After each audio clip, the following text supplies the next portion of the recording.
자, 이번 차시에서는 과세가의 공제액이라는 주제를 보도록 할게요. 우리가 상속 과세가액까지 가는 과정이 지금 있는데요. 이때 총 상속자가액이 나오면 거기다가 더하기, 사전증의 합산과세하는 거, 그다음에 빼는 거 세 가지가 있는데 그 세 가지 안에 이제 비과세라는 게 있고요. 비과세는 우리 쓸세로 가시면 156페이지 오른쪽에 비과세가 상단에 간략하게 되어 있습니다. 요건 양이 작아서 여러분들이 간단하게 그냥 가져갈 수 있다라고 하는 거가 되기 때문에 제가 차시를 별도로 해서 하진 않지만 여러분들이 한번 보면서 뭐 국가에 유증했다든가 뭐 이런 것들에 대한 내용은 뭐 간략하게 정리할 수 있을 거예요. 뭐 금묘 족제라고 해서 이제 앞다따서 해놓은 것도 있고 막 그렇잖아요. 금양이면 묘토인 농지 뭐 2억이고 족보나 재고는 1,000만 원이고 막 있는 것들은 간단하니까요. 그거 한번 훑어보시는 걸 하시면 될 것 같고요. 좀 양이 되면서 우리가 좀 중요한 부분은 이제 지금 보실 157페이지 거기 왼쪽에 보시면 과세가의 공제액이라는 주제입니다. 과세가의 공제액. 자, 우리 과세가에까지 가는 과정에서 그때 공제, 차감해 주는 게 다 공제라고 부르잖아요. 차감해 주는 거다라고 하는 건데 이 과세가의 공제액은 이제 돌아가신 아버지가 남긴 재산 가지고 세금을 내야 될 텐데 아버지가 남긴 재산 가지고 내는 게 사용하는 게 당연한 거야. 돈을 썼기 때문에 그 돈만큼은 빼줄게라고 되어 있는 걸로 보시면 돼요. 그래서 아버지가 돌아가시기 전에 못 냈던 공과금이 있었네요. 그러면 당연히 상속받은 재산으로 상속인들이 그 돈을 내야 되겠죠. 공과금이 사라지는 건 아니잖아요. 공과금이라든가 이런 거 또는 장례 치러야 되겠죠. 장치 했는데 드는 비용도 실비다라고 빼주는 개념이 되고 장례 비용. 그다음에 아버지가 갚아야 될 빚 당연히 갚아야 되겠죠. 채무도 당연히 차감이 돼야 될 겁니다. 채무가 빼준다. 그래서 공장채라고 써놨죠, 그죠? 그래서 과세가 공제액은 공과금, 장례비용, 채무다라고 보시면 됩니다. 요 세 가지를 빼준다라고 보시면 되고요. 하나씩 보자는 거예요. 자, 먼저 공과금입니다.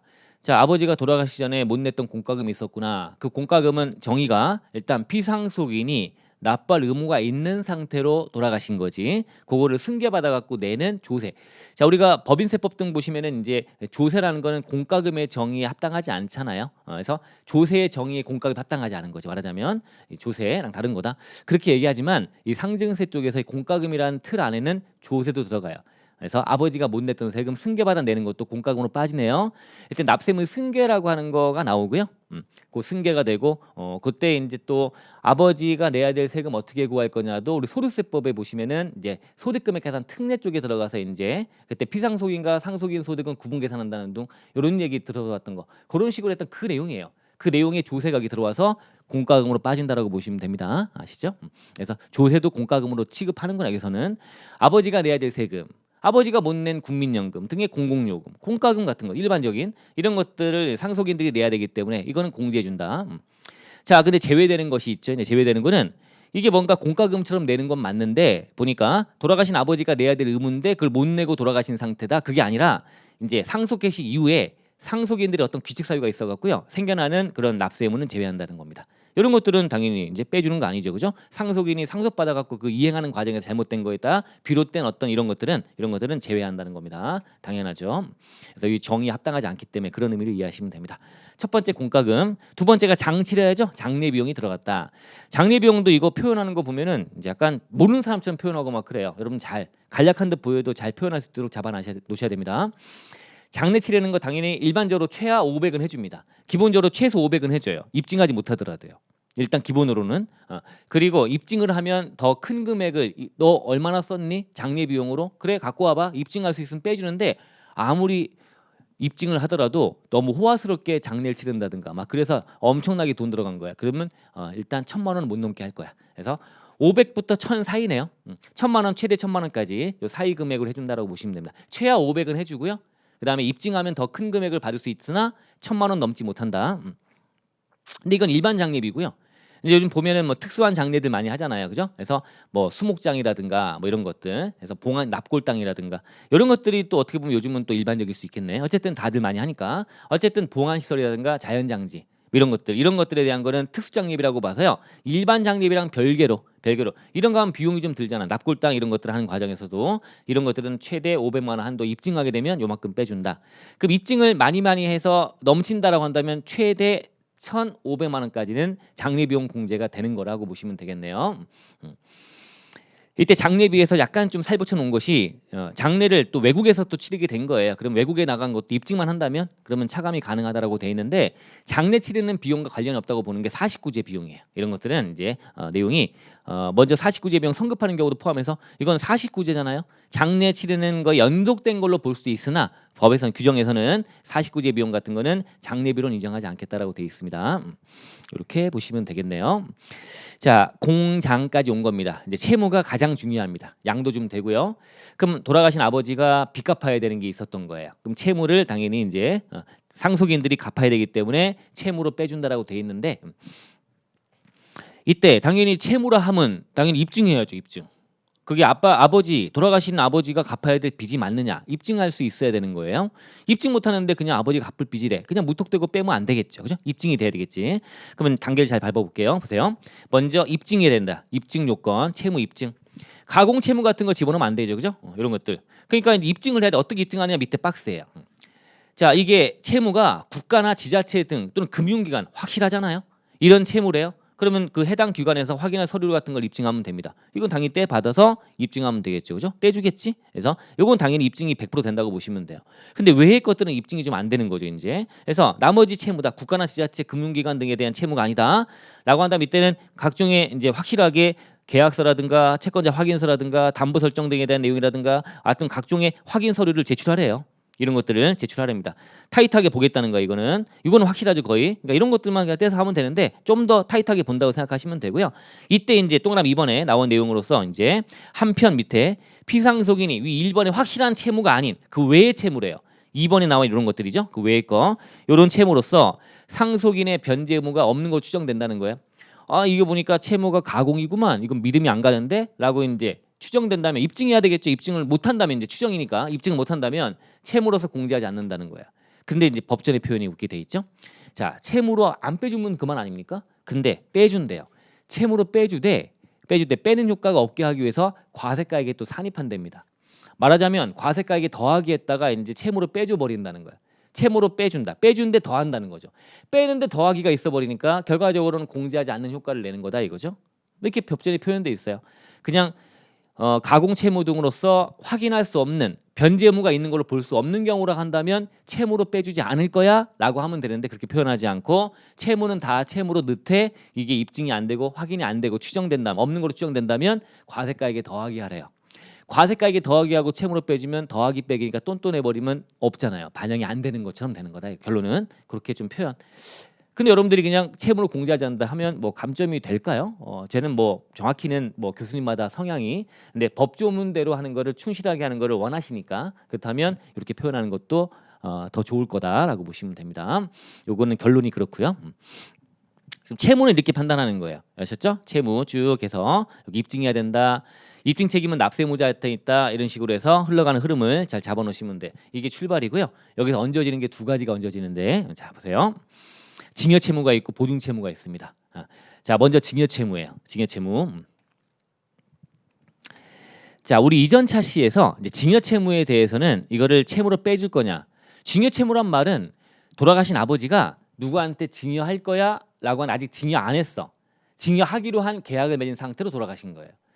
우리 이전 차시에서 봤던 게 부동산 매매 계약을 체결하고 이행 중에 사망했을 때를 봤다면 그때 증여가 있었는데 제가 뒤에 볼게요라고 넘겼던 부분입니다. 여기 나오는 겁니다. 증여 채무. 자, 증여 채무도 채무예요. 맞죠, 그죠? 증여하기로 한 거니까 이행해야 됩니다. 근데 아버지가 돌아가셨으니까 상속인들이 받아갖고 그걸 이행해야 됩니다. 그럼 채무로서 빼주는 게 당연하죠, 그죠? 자, 빼주는 게 당연하다. 근데 이제 내용이 막 나오네요. 이 내용은 잠깐 우리 밑으로 좀 가서 우리 실세 교재로 보신다면 157페이지 오른쪽에 중간에 그림입니다. 그림을 지금 찾아가려고 하는 거예요. 여기 있네요. 증여 채무 그림 여기 앞에 보여드릴게요. 자, 이제 증여 채무는 채무가 맞으니까 공제가 맞아요. 그러면 따라가 볼게요. 자, 먼저 아버지가 누구한테 증여하겠다고 계약을 맺은 상태예요. 그래서 10억만큼 증여해야지 계약을 맺은 상태예요. 그리고 나서 증여가 안 된 상태로 상속이 개시가 됐습니다.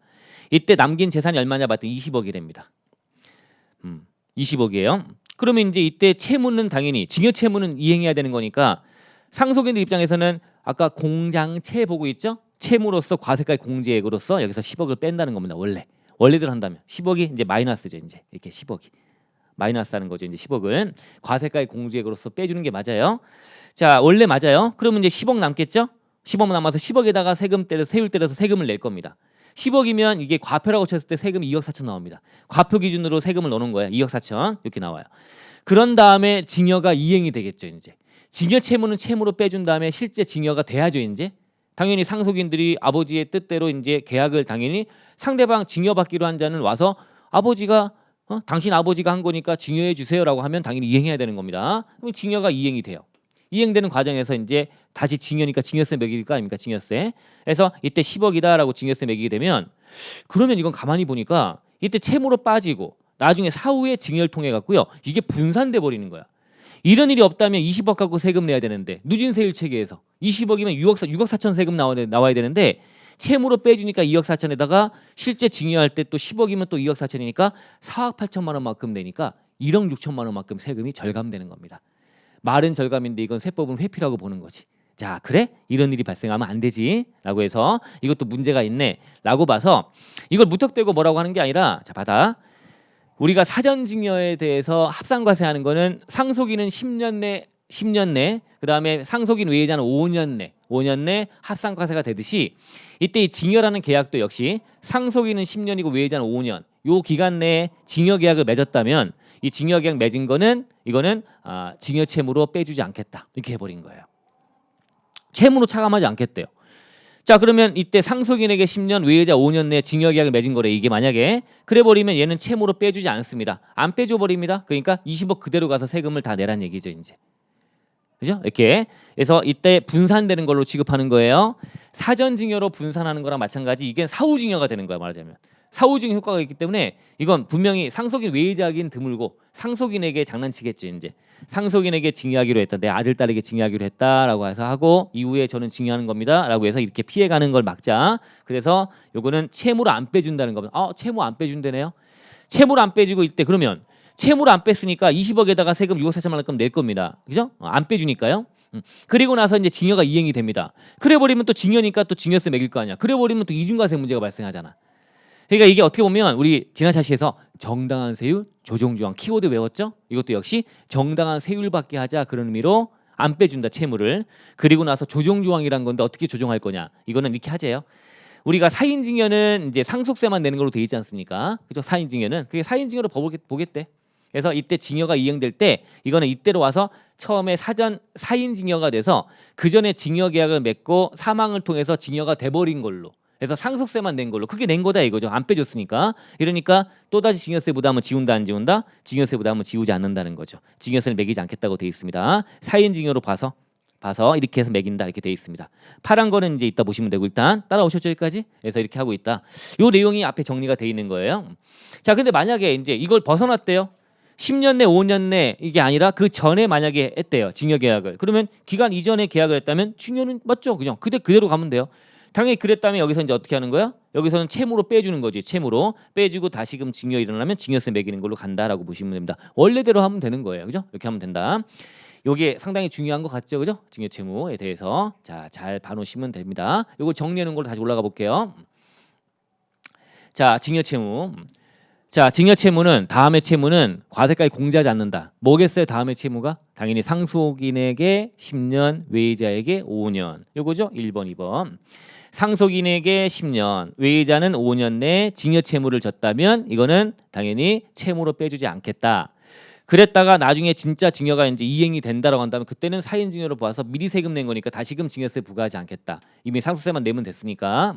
그래서 이게 어떻게 보면 조정 조항이고 막 이런 거다라고 보시면 되고요. 전반적인 취지는 사전증여 합산과세나 마찬가지다 이거죠. 그런 규정을 사후증여다 이거죠 말하자면. 사후증여로 피해가는 걸 막자, 보완하자, 회피 방지하자 그런 취지로 보시면 됩니다. 이렇게 이해해 보시면 되겠네요. 중요한 주제 같죠, 그죠? 이렇게 보시면 된다. 또 하나 봐야 될 게 이제 보증채무예요. 증여채무 말고 이제 보증채무예요. 아버지가 또 사람이 좋으셔가지고 친구분들 또 보증 쓰신 거예요.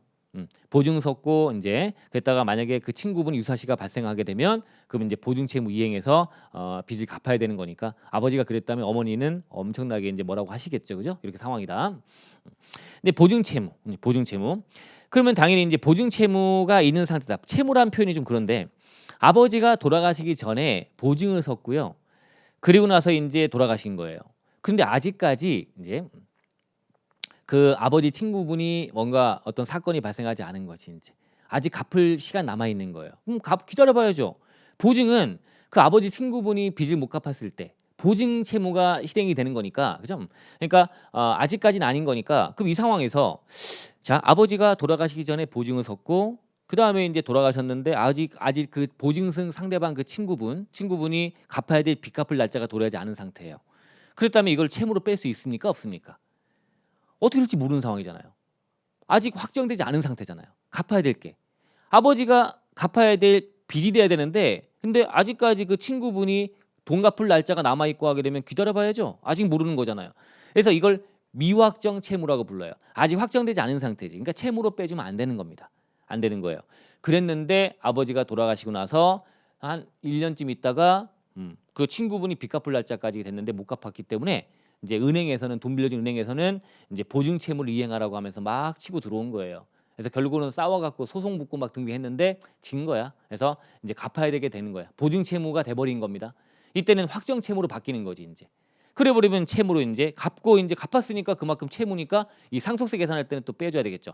갚는 거 짜증 나잖아요, 그죠? 갚아야 되는 거니까 아버지 빚 어쨌든 보증 채무 이행하는 건 해야 되니까 이행했다면 결론적으로 그건 채무가 맞기 때문에 확정 채무가 돼서 걔는 차감이 되는 게 맞을 거예요. 그러면 다시금 이미 신고 납부다 끝난 상태이기 때문에 경정 청구를 해야 되는 문제가 발생할 거다. 경정 청구 통해 세금은 돌려받아야 되겠죠. 채무는 빼는 게 맞으니까 이런 상황이 정리가 되면 되는 거예요. 따라가 보죠. 자, 보증 채무. 자, 보증 채무는 이제 자, 공제가 되는 경우 보증 채무 요거는 이제 상황이 상속 개시 당시에 아버지가 돌아가시기 전에 그죠? 돌아가신 날 현재 변제가 도래해 버렸어요, 이제. 이런 경우도 있겠죠. 이미 도래했어요. 그리고 못 갚았어요. 주채무자 그 아버지 친구분이 변제 불능 등의 무자료 상태랍니다. 그리고 구상권 등을 행사해도 받을 수 없대요. 이래 버리면 당연히 이건 채무 맞으니까 당연히 이제 이거는 채무로 빼준다. 그 얘기를 먼저 시작하는 겁니다. 여기 출발. 이 상태에서 밑으로 가볼게요. 2번으로. 이제 공제 안 된다 보증 채무 이런 상황은 뭐냐? 상속 개시 당시 변제가 도래하지 않았어요. 아까 처음에 제가 사례 들었던 것처럼. 그리고 주채무자가 불능 등의 무자료 상태 아니에요. 아직 식이 남아 있고요. 남아 있고 이런 식인 도래했더라도 아직 무자료도 아니고요. 그러면 아버지 친구분이 갚아야죠, 당연히. 안 됐을 때 이제 갚아야 되는 거니까, 그죠? 이렇게 이런 거니까 이때는 당연히 이제 보증 채무를 채무로서 공제하지 않을 겁니다. 그죠? 공제하지 않을 거야. 기억 니은 보시면 이렇게 보시면 됩니다. 아직 뭐니까요? 미확정 채무니까요. 그죠? 디귿의 이유 이렇게 보시면 됩니다. 그랬는데 이제 여기 디귿이 이제 여기 별표가 되는 거지 이제. 요렇게 구분하면 되는데 이렇게 2번 연결해서 미확정 채무였는데 보니까 상속 개시 당시에는 미확정 채무였지만 추후에 확정 채무로 변제 시 이때는 공제해 줄게가 되는 거죠. 아유 갚았니? 보증 채무 이행했니? 채무 갚았구나. 그랬다면 이건 빼줄게. 이게 이제 국기법이 말하는 후발적 사유라는 경정 청구. 국기법 틀대로 가면 돼요. 이거 언제까지 하는 거예요? 알았다면 안날부터 3개월 내 하는 거다라고 돼 있지 않습니까? 이렇게 보시면 되겠네요. 이게 이제 보증 채무에 대한 거다라고 보시면 됩니다. 자, 채무 중에 물어볼 게 많습니다. 자, 그래서 우리가 지금 보신 게 양 많이 봤는데 과세가액 공제, 공장채, 공과금, 장례비용, 채무. 공장은 보니까 상대적으로 단순하네. 채무가 볼 게 많았네요. 일반적인 채무에 대한 기본 틀 잡으시고요. 그 다음에 얹어가지고 여기 보증 채무라든가 증여 채무라든가 이 두 가지 사항을 얹어서 잘 이해하고 가시면 되겠습니다. 양 많은 주제인데 잘 정리 한번 해보세요. 자, 이번 차시 이렇게 마치겠습니다.